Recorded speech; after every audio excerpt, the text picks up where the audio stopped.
Okay, Foundations of Design.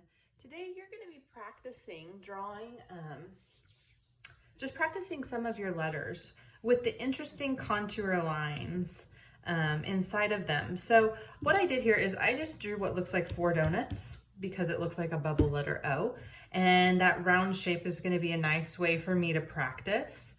I would encourage you to try options. So you're going to pick, you can pick 1 color for your composition, you can have 2, you can have up to 4 if you would like in your letters.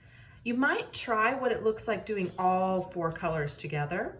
You might try what it looks like doing 1 color in a letter. Colors, like if I'm going to use all 4, maybe I use 1 color on 1 letter, 1 on another, 1 on another. You just want to make sure that your color scheme, your color plan makes sense, looks good together, okay? We don't want to use more than 4 colors because it'll get too busy. So I'm going to just start with 1. And I think we talked about yesterday, the simpler way to practice this would be to just start with 1 interesting line, okay? And it stretches from pencil line to pencil line in my design. And from there, I'm going to, on the inside of that line, just copycat it. I'm going to try and squeeze the lines as close together as I can and use control. Pro tip, if you pull your pencil towards you or your marker, you're going to have greater control than if you push it away like this.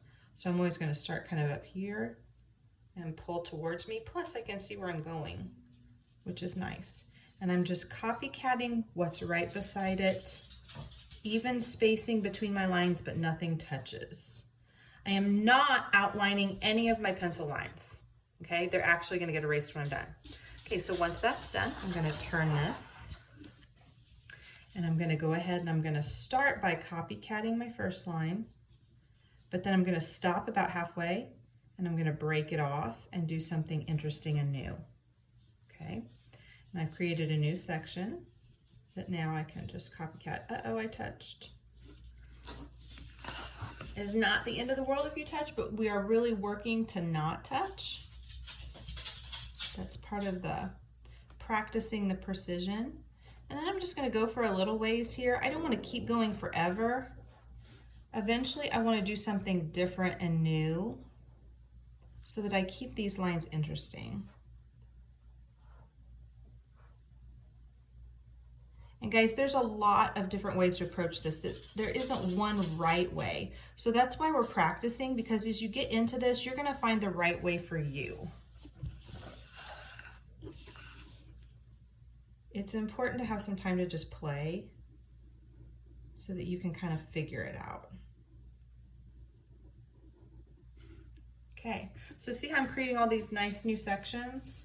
If things start to look boring, I'll just throw a new one in there, and then I'll end up just closing all of this up.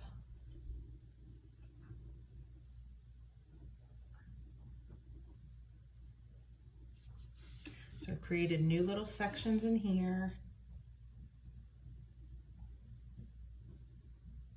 Tight squeeze. And in here where it gets really small, I'm just gonna kind of work with the little space I've got left and add little shapes to close it up.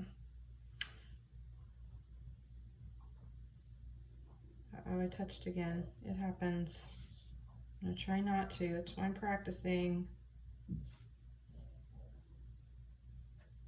If it starts to close up too tight and you feel like you're gonna touch, just throw it in reverse and go the other direction back out. Okay? So this letter is done. And if you want to see what this is going to look like when we really do this on your folder, you can go ahead and take your pencil and erase all of your pencil lines now. And your letter should stand up all by itself with no pencil lines, only your pattern filling it in. And if you did a nice tight job with your lines, it should look really cool, and we should still be able to see the letter really well. If your lines are too far apart, and there's too much white space gap, it may be hard to see your letter. That would be a clue that you need to tighten everything up, okay? And put those lines a little bit closer together. You can get really detailed, and if you would like to use a fine, like an ultra fine point Sharpie, if you're wanting to do letters in all black, you can get really detailed. You could even use like a black Bic pen, which is gonna have a little bit more precision to it than a marker. I laid out some red felt pens on the back countertop. You can try those. And it doesn't have to be wavy lines. You can try this with a more zigzag type effect if you want a more harsh, jagged feel. But today you're going to take the time to play. Play with lots of options, play with lots of colors. Try doing some multicolored. Look at my example that I have in Schoology. When I come back on Wednesday, I'm going to have you show me your practice. Hopefully by then you're feeling pretty solid on what you like and what's working and what's not. And if you need any help, I can give a little bit more help before you start on your final. You are not working on your good final while I am gone. Have a great Tuesday, guys, and I will see you tomorrow.